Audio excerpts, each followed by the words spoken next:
Now it's cool enough just to touch right out of the slosh bucket or slush bucket, whatever you call this thing.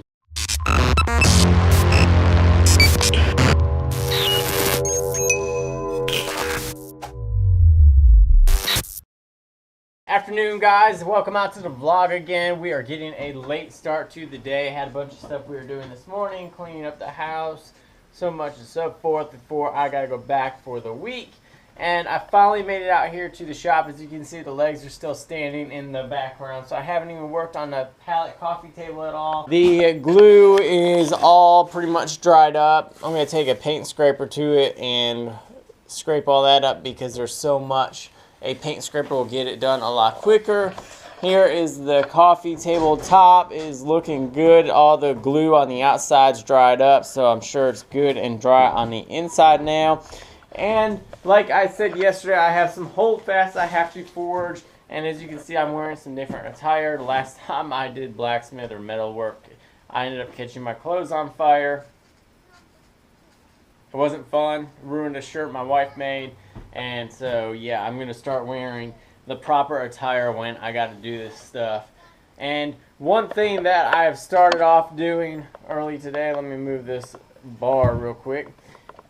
One thing I have always hated about this one hammer right here is it had the round top and it had a really defined edge around the whole entire top. And if I mishit or hit at an angle, it would leave a really bad impression with that little defined edge right here. So what I've done already today to get started is I went ahead and used a file and rounded over the entire top. So we're good with that now, and we're going to go ahead and get the big bars I bought yesterday all cut up into 18-inch lengths and get some holdfast forged. Let's go ahead and do this.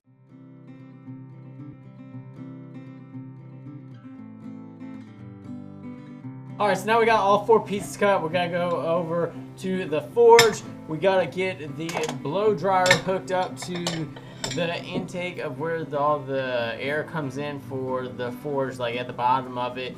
You make sure all the coal's good.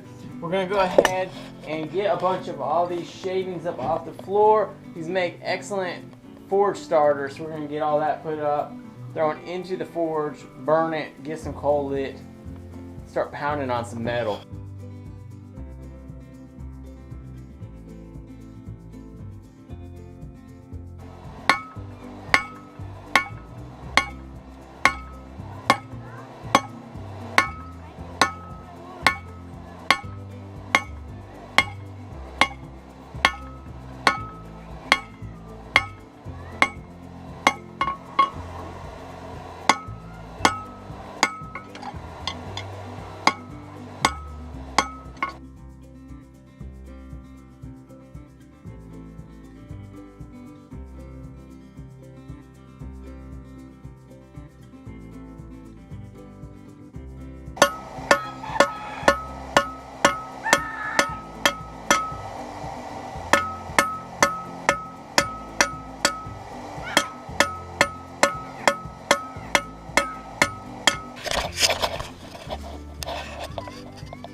There we go. We got these 2 round top holdfasts and we have 2 flat top holdfasts that I got done today.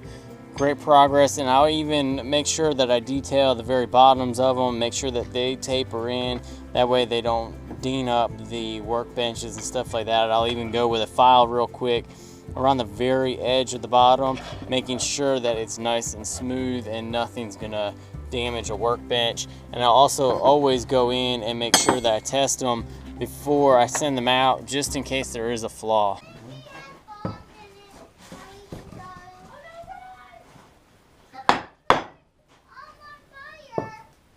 So there it is, the test. I always look to make sure that it sits flat all over here, make sure that there's no weird lean to it, and it holds. Then I take a hand plane. I usually